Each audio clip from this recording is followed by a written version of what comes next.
Assalomu alaykum do'stlar. Bugungi mavzumiz bo'laklab integrallash. Xo'sh, osonroq yo'lni o'rganamiz. Bunday qilaylik. Belgilashlar kiritamiz. A va B deylik.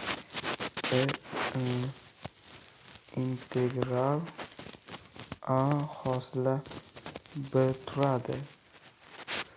dx. Endi nima qilamiz? Bizga kerak A va B. Keyin A hosila A belgilashlar kiritamiz. Keyin B hosilani topamiz. Bitta misol sifatida ko'ramiz.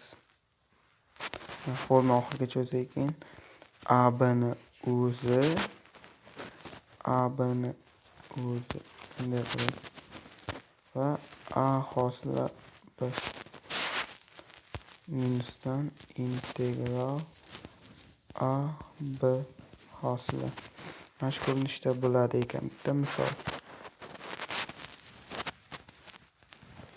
X cosinus X.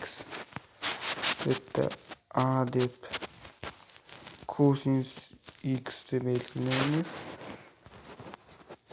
Ani hosilasi deb A'ni o'zi minus sinus X deb o'zi bo'ladi. Xo'sh, B deb X deb belgilaymiz. B'ni hosilasi 1 bo'ladi. Xo'sh, teng sinus X sinus X